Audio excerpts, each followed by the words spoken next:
All right, so perhaps you're wondering what happens whenever you join the waitlist for ChatGPT on Bing.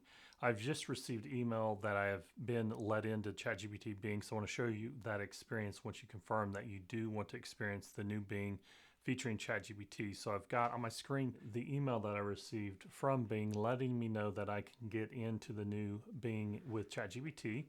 And so the process here would be to click Start Exploring. And I will show you what to expect whenever that happens. And so this has taken me to a landing page. I do need to log into my Bing account that is tied to the email address that I received notification that I'm off the wait list. So I'll go ahead and click sign in. All right, so once I'm logged in, you see here that it's saying you're in, welcome to the new Bing. It has encouraged me to download Microsoft Edge, but I don't want to do that. I just want to stay in my current browser. And so now I can explore the new Bing further. So let me just click on the link here in the top left to go into Bing. And let me close this out and get that out of the way. Now, as before, you can try the features of ChatGPT with Bing, but once you try to enter into further chat history, that's when you would be prompted to join the waitlist. And so I'm going to go ahead and click See More. And then I can also click Let's Chat. All right, so it appears that in order to experience the new Bing, I have to use the Microsoft Edge browser. Most unfortunate. Not a huge fan of the Edge browser, but I guess I will go ahead and download and install so I can demonstrate.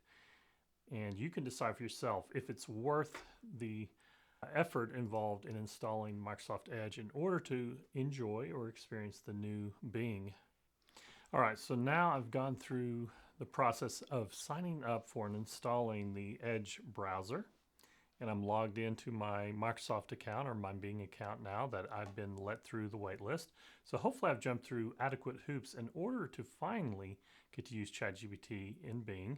Unfortunately, inside of the Edge browser, but I digress. So I'm going to try this again. And here is a prompt, and here is the ChatGPT integration with Bing.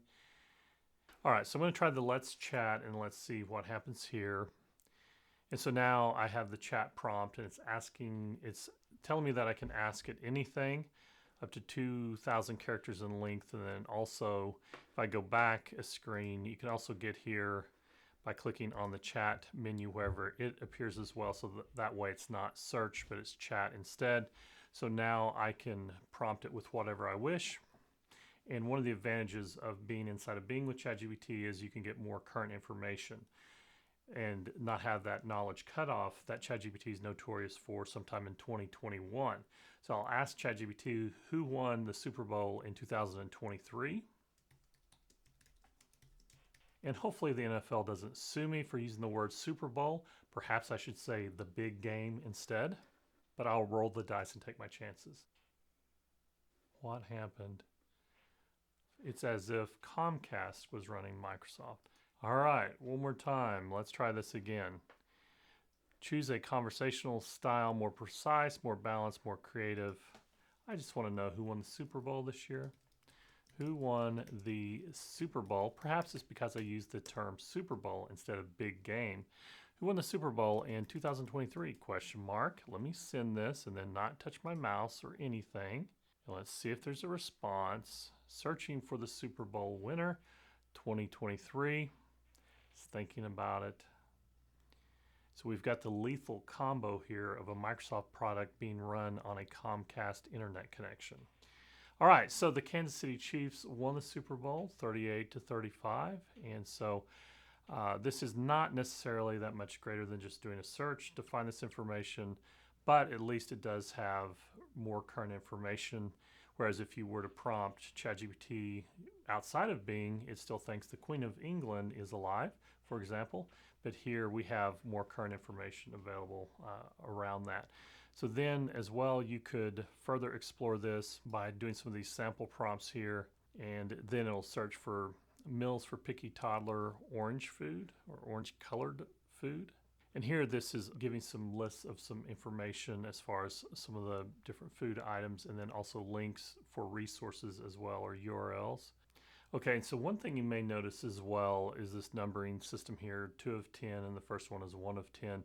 You can do up to 10 prompts or queries, and then you can always do a new topic to kind of wipe the slate clean there and start off with a fresh count. And some other prompts you can do are some of these examples, such as tell me a joke. Let's see how funny ChatGPT Bing is. I'm sure it's hilarious. So how about this one? What do you call a fish that wears a bow tie? Sophisticated. And then I guess it's fishing for compliments with these text bubbles such as, that's funny. So here we're getting conversational with our AI. That's not creepy whatsoever. Oh, I see it's responding back. I'm glad you liked it. Do you want to hear another joke? Well, yes, please. There's no telling where we might end up. Okay, here's another joke for you. What do you call a boomerang that doesn't come back? A stick. All right, so survey says that one was lame. Let me provide some feedback there. Part of the method to this madness is wanting to do more conversational things here and see what happens once we reach 10 here. I'm sorry you didn't like that joke. Maybe you prefer a different kind of humor. What kind of jokes do you like? I'm going to say funny ones.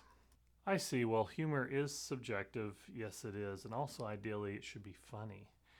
So what's funny to one person may not be funny to another. This is an AI making excuses now for their sense of humor.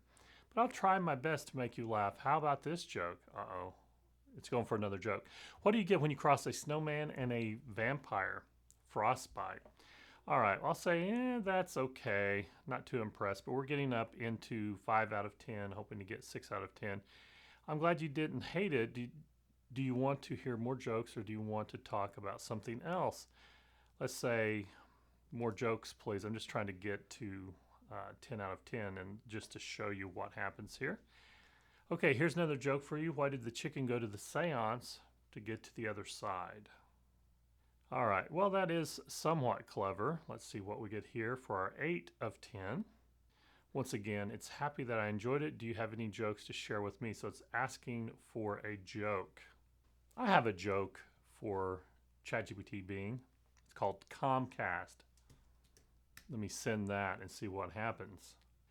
And I think that ChatGPT and Bing is being way too kind because it says that Comcast is a company that provides cable TV, internet, phone, and home security services. It is also one of the largest media and entertainment companies in the world. Why do you think it is a joke? Don't tempt me, ChatGPT Bing.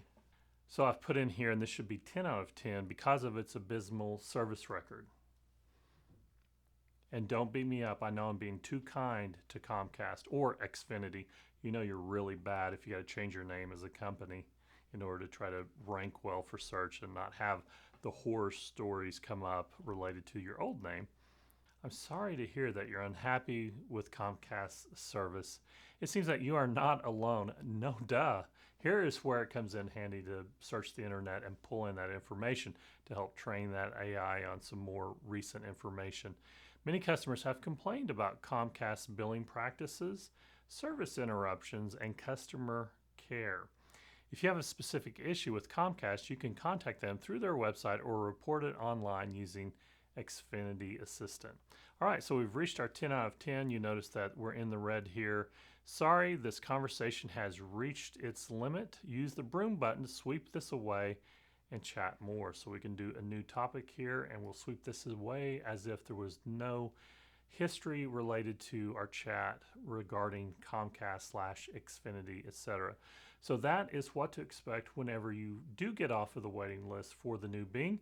You do have to install the Edge browser, unfortunately, in order to enjoy this experience, and your mileage may vary. Personally, I'm not a big, huge fan of any Microsoft browser going back to the 1990s whenever the internet was first born, but perhaps it will be a better experience. And so I'll round out by saying welcome to the new Bing, your AI-powered co-pilot for the web.